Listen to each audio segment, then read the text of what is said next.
बिस्मिल्लाहिर्रहमानिर्रहीम। आज हम पढ़ेंगे विद के बारे में। जो आपको पता है कि ये क्या एक प्रेपोजिशन है, सही है। इसके कई यूसेज हैं। हम वन बाय वन क्या करेंगे, उनके यूसेज के बारे में पढ़ेंगे। सही। जो इसका पहला यूसेज है विद का, इसका जो उर्दू मीनिंग बनता है से या के साथ। यहाँ पे बेसिकली इससे या एक के साथ का मुराद क्या है कि किसी चीज़ के ज़रिए, किसी चीज़ के ज़रिए, सही है। यानी किसी चीज़ से या किसी चीज़ के साथ। Got it. इसका एग्जांपल हम यूं देंगे,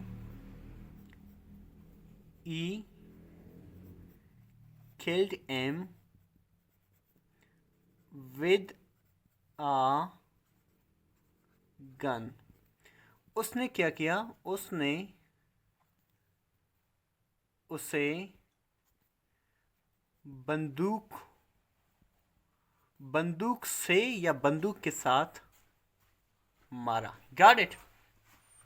उसने उसे बंदूक के साथ मारा। बेसिकली यहाँ पे विद मीन के साथ या से मारा। तो यहाँ पे ये विद जो है ये किसी चीज़ की तरफ इशारा कर रहा है। जो दूसरा यूसेज ऑफ विद है, ये जो पहला था, जो दूसरा है विद है, इससे इसका मैंने क्या बनेगा, के साथ। बेसिकली यहाँ पे यानी कि किसी शख्स के साथ या के अमराही में, सही है। के साथ या के अमराही में हम इसको इस तरह इस्तेमाल करेंगे जुमले में। She went to Karachi with a father. वो अपने वालिद की अमराही में या के साथ कराची चली गई। Got it. ये जो पहला जो था वो किसी चीज़ के लिए इस्तेमाल किया गया, जो दूसरा था वो किसी शख्स के साथ इसको यूज़ किया गया। जो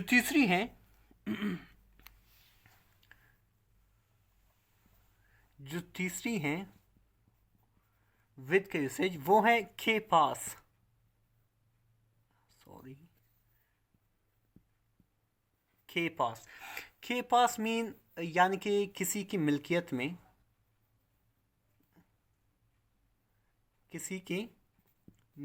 में, for example my car is with him. मेरा गाड़ी उसके पास है। Got it. फर्स्ट यूज है, उसका भी मीनिंग से या के साथ होगा, दूसरे का मैंने भी के साथ होगा, जो तीसरे के पास होगा। लेकिन यहाँ पे किसी चीज़ के लिए, यहाँ पे किसी बंदे के लिए, और यहाँ पे पोजेसेशन के लिए यानी मिल्कियत के लिए इस्तेमाल होगा। I hope you got it. If there any question in your mind you can comment it.